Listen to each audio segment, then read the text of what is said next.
Le diable peut-il renverser Dieu? Cette question, aussi ancienne que l'humanité elle-même, a hanté les esprits à travers les âges. C'est une question qui résonne à travers les millénaires, trouvant sa place dans les textes sacrés et les mythes de toutes les civilisations. Une question murmurée à voix basse et méditée dans le calme de la nuit, où les ombres semblent prendre vie. Cette question fait écho à une peur primale, une peur enracinée dans notre psyché collective, la peur que l'obscurité puisse consumer la lumière, que les ténèbres puissent engloutir tout ce qui est bon et juste, que le chaos puisse triompher de l'ordre, laissant derrière lui un monde en ruine. C'est une question qui résonne profondément en nous, car elle touche à l'essence même de notre existence. Nous vivons dans un monde où le bien et le mal s'affrontent constamment, un duel éternel entre la lumière et les ténèbres. Le simple fait de poser la question suggère une possibilité, aussi infime soit-elle, que l'équilibre puisse être rompu. Le trône des cieux pourrait-il être usurpé? Une idée qui semble impensable, mais qui persiste néanmoins. La force qui tente et trompe, qui murmure des promesses de pouvoir et de gloire, pourrait-elle vraiment prévaloir? Cette force, souvent personnifiée par le diable, est une métaphore puissante. La réponse, à travers les cultures et les mythologies, semble être un non retentissant. Pourtant, les récits de ces batailles divines sont nombreux. Mais les histoires elles-mêmes, les récits de rébellion et de châtiment divin, révèlent que la question est bien plus complexe qu'un simple démenti. Elle montre la lutte constante entre les forces opposées. Ces histoires, du récit biblique de la chute de Satan au mythe grec de la révolte de Typhon, nous rappellent la puissance immuable du bien. Elles illustrent la victoire ultime de la lumière sur les ténèbres. Ce sont des récits qui ont façonné notre compréhension du monde, influençant notre perception du bien et du mal, fournissant un cadre à nos propres combats contre les forces des ténèbres en nous et autour de nous. Ces récits nous donnent la force de résister. Elles nous rappellent que même face à l'adversité, l'espoir demeure. Que la lumière, bien que vacillante, continue de briller. La lumière peut vaciller, mais elle ne sera jamais éteinte. Elle est le symbole de notre résilience et de notre foi en un avenir meilleur. La Bible dresse un portrait saisissant de Satan, l'ange déchu, dont l'histoire est un mélange de splendeur et de tragédie. Autrefois connu sous le nom de Lucifer, le porteur de lumière, il était l'un des plus grands et des plus beaux anges créés par Dieu. Il était un ange d'une beauté et d'une sagesse inégalée, surpassant tous les autres dans le royaume céleste. Mais le cœur de Lucifer fut corrompu par l'orgueil, un poison insidieux qui s'infiltra dans son être. Il convoitait le trône de Dieu, se croyant égal au Tout-Puissant, et nourrissait des ambitions démesurées. Le prophète Isaïe, au chapitre 14, capture l'essence de la transgression de Satan. « Te voilà tombé du ciel, astre brillant, fils de l'aurore. Tu es abattu à terre, toi, le vainqueur des nations. » Ces mots résonnent comme un écho de la chute spectaculaire de Lucifer. Tu disais en ton cœur, « Je monterai au ciel, j'élèverai mon trône au-dessus des étoiles de Dieu. » Une ambition qui le conduisit à sa perte. « Je serai semblable au Très-Haut. » Mais cette arrogance ne pouvait rester impunie. Ce passage révèle les profondeurs de l'arrogance de Satan, sa conviction qu'il pouvait s'emparer de ce qui ne lui appartenait pas, défiant ainsi l'ordre divin. La rébellion de Lucifer s'est heurtée à un jugement rapide et terrible, une réponse divine à son insubordination. Dieu le chassa du ciel, le dépouillant de son ancienne gloire et le condamnant aux ténèbres éternelles, une punition à la hauteur de son crime. Cette chute est un avertissement brutal contre les dangers de l'orgueil, un rappel que même les plus grands peuvent tomber. Elle illustre la vérité immuable que personne, pas même un ange de lumière, ne peut usurper la puissance divine, et que l'humilité est la clé de la véritable grandeur. La Bible ne s'arrête pas à la chute de Satan. Elle promet sa défaite ultime et complète dans le livre de l'Apocalypse. Ce dernier livre de la Bible décrit une bataille cosmique entre le bien et le mal, une bataille qui culmine avec le retour du Christ. Jean, l'auteur de l'Apocalypse, décrit une bête terrifiante, un dragon à 7 têtes et 10 cornes qui représente Satan. Ce dragon trompe les nations, menant la guerre contre le peuple de Dieu. Mais la vision de Jean offre aussi un message d'espoir. Il voit l'agneau, représentant Jésus-Christ, triompher de la bête.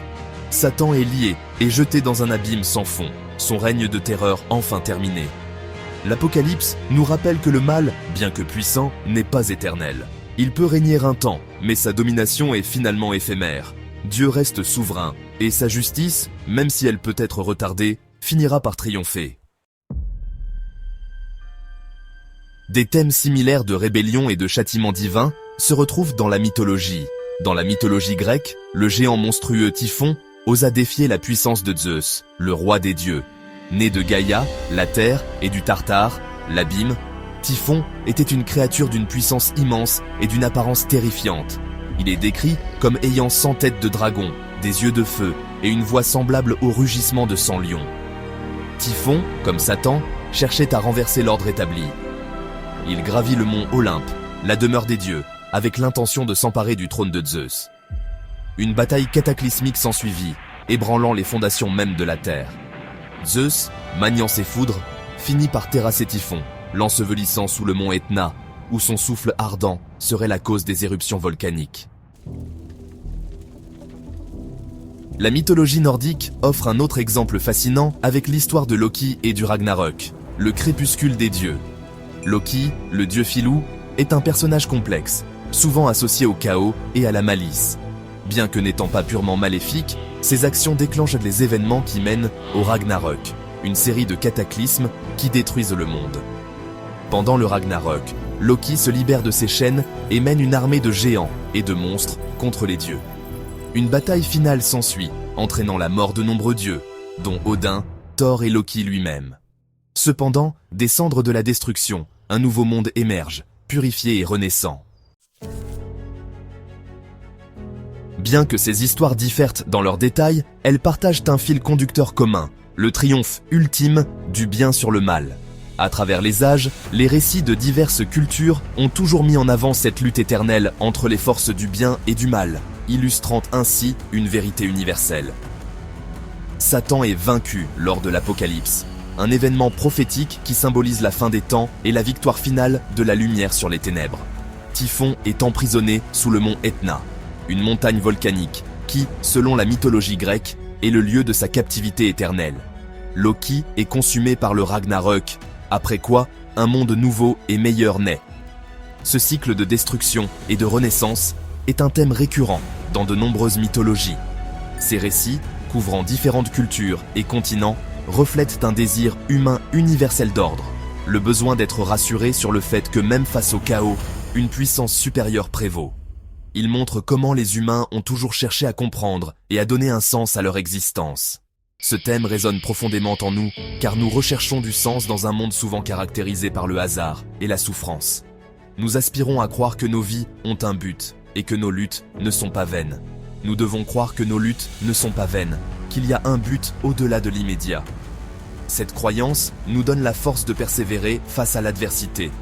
Les histoires de triomphe divin sur le mal offrent une lueur d'espoir. Elles nous rappellent que, malgré les défis, la lumière finira toujours par prévaloir. Elles nous rappellent que les ténèbres, même si elles peuvent sembler omniprésentes, ne peuvent éteindre la lumière. La lumière, même la plus petite, a le pouvoir de dissiper les ombres les plus épaisses.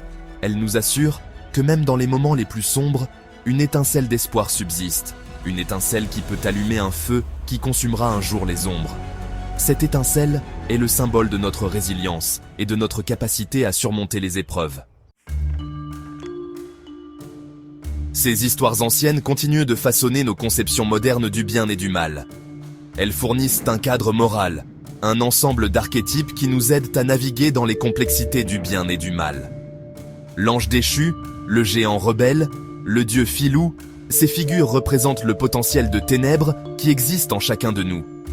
Mais ces histoires offrent aussi de l'espoir. Elles nous rappellent que nous ne sommes pas seuls dans nos combats. Elles nous enseignent que le courage, la compassion et la persévérance sont des armes puissantes contre les forces des ténèbres. La bataille entre le bien et le mal n'est pas seulement un drame cosmique joué sur une grande scène. C'est une bataille menée chaque jour, dans chaque cœur. Nous sommes tous confrontés à des tentations. Nous faisons des choix qui déterminent si nous succombons au murmure des ténèbres ou si nous embrassons la lumière. Les histoires de Satan, Typhon et Loki nous rappellent que même les êtres les plus puissants peuvent être la proie de l'orgueil, de l'envie et de la cupidité. Elles servent de contes moraux. nous exhortant à être vigilants face au potentiel de ténèbres en nous-mêmes. En reconnaissant notre propre capacité au bien comme au mal, nous pouvons faire des choix conscients qui s'alignent sur nos valeurs. Nous pouvons nous efforcer d'être des forces de lumière dans le monde en répandant la bonté, la compassion et la compréhension. La question de savoir si le diable peut renverser Dieu est en fin de compte une question d'espoir. L'obscurité peut-elle vraiment éteindre la lumière? Le chaos peut-il finalement triompher de l'ordre? Les mythes et les histoires que nous nous racontons offrent une réponse négative retentissante. Ces récits nous rappellent que même face à l'obscurité la plus accablante, une étincelle d'espoir demeure. Ils nous enseignent que le courage, la compassion et la persévérance peuvent surmonter les défis les plus redoutables. Et ils offrent l'assurance réconfortante que, quelle que soit l'obscurité de la nuit, l'aube finira par se lever.